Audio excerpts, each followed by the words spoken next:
Okay, magandang oras sa mga learners ng Alternative Learning System. Welcome po sa ating website, ang alsreviewer.com.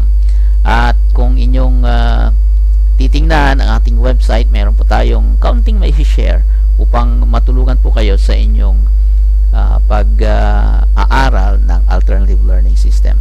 Ang mga menus ng ating website, ang home kung saan dinadagdagan po natin ito ng mga information tungkol sa kung ano yung alternative learning system.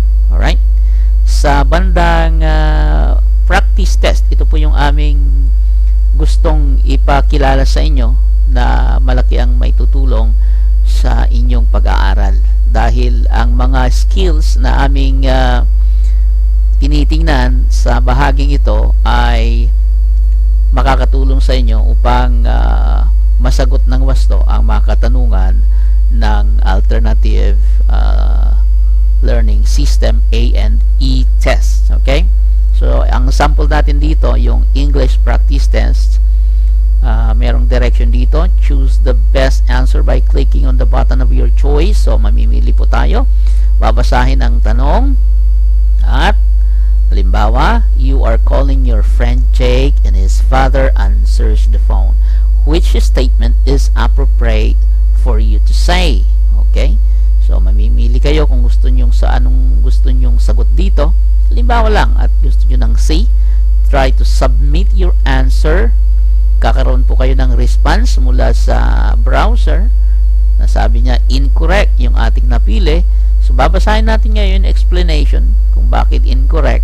And then, babalikan po natin yung tamang sagot. Okay? Resubmit your answer. At bibigyan kayo ngayon ng response. Go to the next question. Okay? And do the same. Right? Basahin natin ang tanong. Then, hanap kayo ng gusto ninyong sagot. Bawa gusto nyo ng D. Submit your answer. May bibigyan kayo ng response ng browser. Right? So, magkakaroon ngayon ng explanation at malalaman ninyo yung tamang sagot. Alright? And i-click mo ngayon kung alin ang napupusuhan mong tamang sagot. Submit your answer at bibigyan ka ng response. Next question. Hanggang 20 points yung ating mga questions. Kaya pwede ninyong pagsanayan ang mga ito kung wasto lahat po ang inyong mga kasagutan sa mga practice test na ito. Malaki po ang may tutulong sa inyo sapagkat hango lahat ito sa mga skills na pwedeng makita o lumabas sa inyong A&E test. Alright? May different subjects na po tayong na-develop. Although yung mga iba ay hindi pa fully developed, alam po namin malaki ang mga may tutulong nito sa inyong lahat. Alright? Mayroon din tayong news at meron kayong mga ibang choices dito. And ito yung ating main navigation.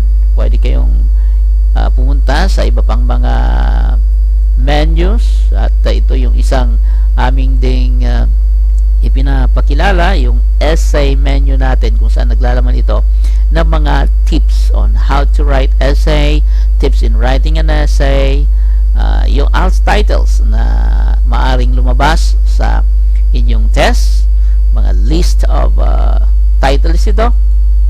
Okay? At eto. Okay, pwede ninyong pagpraktisan ang mga iba't ibang titles na yan. Okay? Sa iba pang menus, ang success stories, kasalukuyan natin dinidevelop. Kung meron po kayong mga alam na success stories, pwede ninyong ipasa sa amin at i-feature natin dito sa bahaging ito ng ating website. Although, hindi pa natin ito fully developed kasi ang binibigyang focus natin yung mga practice tests. Alright? Kung gusto nyo malaman ang ating mga contact informations, pwede po kayong pumunta sa Contact Us. Ito po yung sa amin, sa Alternative Learning System, ALS Reviewers, yung ating mismong website. At kung gusto nyong malaman ang tungkol naman sa contacts ng Bureau of Alternative Learning System o BALS ng DepEd, nandito po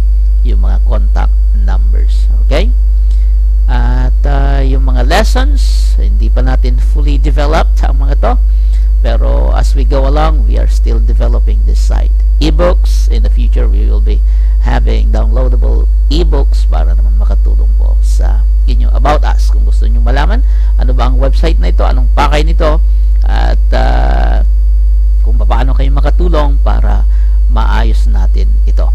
Okay? So, ito lang muna ang ating information para sa ating mga learners. Sana'y makatulong po kami sa inyong pagre-review sa ALS